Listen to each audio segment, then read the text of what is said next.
The Pacific has officially entered a new era of conflict. Hours ago, Chinese fighter jets launched a strike against a U.S. Navy aircraft carrier in the South China Sea. For decades, this region has been simmering with tension, but tonight, it has boiled over into a dangerous military confrontation. This isn't just another headline. This could be the event that decides the future balance of power in Asia, and maybe the world. Before we continue, make sure you subscribe, hit the like button, and turn on notifications, so you stay updated as we follow this story around the clock. The attack on the U.S. Navy. According to multiple reports, the U.S. carrier group was conducting a routine patrol in international waters when Chinese aircraft appeared on radar. Initially, it looked like another close encounter, something that has happened dozens of times in the past. But instead of shadowing, the Chinese jets locked on, closed distance, and fired. The strike hit the carrier, damaging sections of the deck and forcing the ship to halt air operations.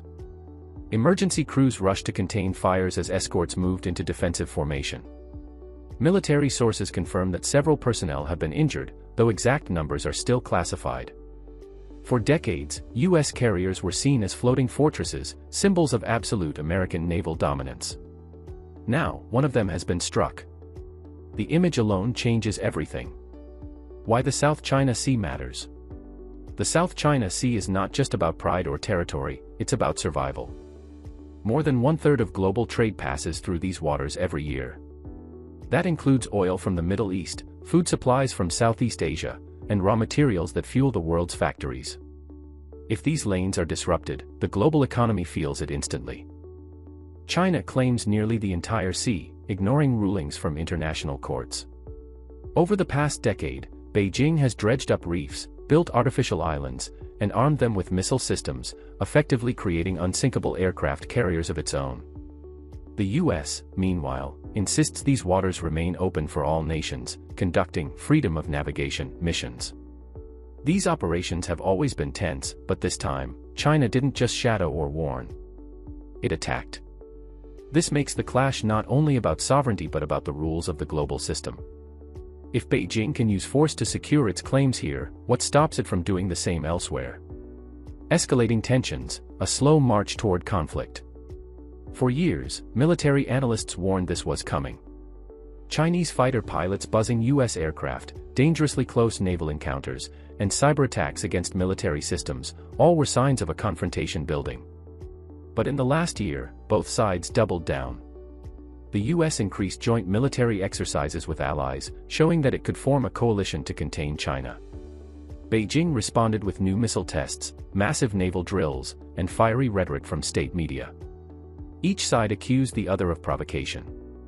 Each side promised not to back down. The truth is, both Washington and Beijing have been preparing for this moment. Now, the question is whether it escalates into something much larger. The symbolism of striking a carrier. Striking a U.S. aircraft carrier is not like striking any other ship. Carriers are the ultimate expression of American military power. Each one houses more firepower than many nations' entire armed forces. Since World War II, carriers have sailed into conflict zones as a warning: the U.S. is here, and it can strike anywhere, anytime. By hitting one, China is sending a loud and dangerous message: your dominance in these waters is over. This is why analysts call this strike not just a military act, but a political and psychological one. It tells the world that Beijing is ready to challenge Washington directly, not just with words, but with weapons. Global reactions, shockwaves around the world. Within minutes of the attack being confirmed, the world reacted. In Tokyo, Japan's Prime Minister announced emergency defense meetings, declaring that any threat to freedom of navigation in the Pacific is a threat to Japan's survival. In Canberra, Australia pledged to stand shoulder to shoulder with Washington, activating rapid deployment talks with the U.S. military. In Brussels, NATO convened an emergency session, with some European leaders calling the attack an assault on the entire Western alliance. And in Moscow, the Kremlin wasted no time blaming Washington, saying the U.S. provoked the incident with reckless operations in China's backyard. Russia's support for Beijing signals a dangerous alignment that could transform this into a wider global conflict. The financial world is equally shaken. Oil prices surged overnight, fearing shipping blockades. Asian markets fell sharply, with investors scrambling to pull out of risky positions. Insurance premiums for ships crossing the Pacific spiked instantly, raising fears of disrupted global supply chains. The ripple effect is already global, and it's only just beginning. What this means for the US and China. For Washington, this is a test of credibility. If America fails to respond decisively, it risks losing the trust of allies and the deterrence power it has held for decades. Every ally watching, from South Korea to NATO, wants to know, will the US protect its forces and its promises? For Beijing, the strike is a gamble. On one hand, it demonstrates strength and a willingness to defend its claims. On the other, it risks sparking a war that could devastate its economy and isolate it internationally. Inside China, however, the attack will likely be framed as a triumph. State media is expected to portray it as Beijing standing up to foreign aggression and defending national pride. That narrative may strengthen the government's domestic standing, even as it raises the risks abroad. Could this spark a larger war? The world is asking one terrifying question: is this the beginning of a larger war? Already, US naval assets in the Pacific are being repositioned. Reinforcements are moving in from bases in Guam, Japan, and Hawaii. China has reportedly put its missile units on high alert and scrambled additional fighter squadrons along its coast. This is the kind of standoff where one misstep, one misinterpreted radar lock, one warning shot gone wrong, could ignite a full-scale regional war.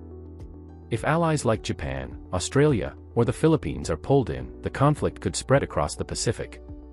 If Russia deepens its support for Beijing, NATO could be forced to respond. The world is on edge, knowing that escalation could spiral out of control.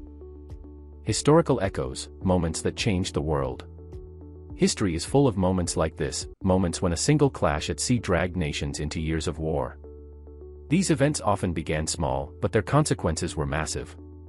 Pearl Harbor in 1941 transformed America from isolation to a global military power. Overnight, the US went from a nation focused inward to the driving force of World War II, changing the entire global order. The Gulf of Tonkin incident in 1964, though murky in detail, gave Washington justification to expand its role in Vietnam, pulling the nation into a war that lasted for over a decade and cost millions of lives. Even smaller naval incidents during the Cold War, like the 1967 USS Liberty attack or confrontations in the Black Sea, nearly triggered catastrophic escalations between the US and Soviet Union, reminding both sides how fragile peace really was. What makes today's carrier strike so chilling is that it fits that same pattern: a sudden spark, an unpredictable reaction, and the possibility of a chain of events no one can control. The attack on a US carrier may well be remembered as one of those turning points, a single flashpoint that shifts the trajectory of nations and redraws the lines of history. If mismanaged, it could become the event future generations point to as the moment the 21st century changed forever. The road ahead. The President of the United States is expected to address the nation within hours. Behind closed doors in the Pentagon, military leaders are running through possible responses. Immediate retaliatory strikes against Chinese bases, targeted cyber operations designed to cripple command systems, or even the dangerous step of blockading Chinese shipping lanes. Each of these options carries enormous risks. Retaliatory strikes could spark direct war. Cyber attacks could escalate into global digital conflict, hitting banks, power grids, and communication systems. A blockade could choke the world economy, punishing allies as much as adversaries. China, meanwhile, faces its own dilemmas. Having escalated, it cannot simply walk away without losing face. If Beijing doubles down, it risks drawing the US and its allies into a prolonged confrontation. But if it quietly seeks a negotiated off-ramp, it may appear weak at home, where the government's power is tied to strength and defiance. Diplomats across the globe are already scrambling to create back channels, hoping to prevent missteps while buying time. Yet every hour brings new troop movements, fresh military alerts, and more fear that one miscalculation will turn this standoff into something unstoppable. One thing is certain: the Pacific is no longer stable. The world has entered a new and dangerous chapter, one that could define the course of this century. This story is still developing, and we will continue to track every update. What do you think? Will Washington strike back hard, or could this be the spark that ignites a global war? Could diplomacy still pull both sides back from the edge? Let us know your thoughts in the comments below. And don't forget, subscribe, like, and hit the bell icon so you don't miss the next update on this historic crisis.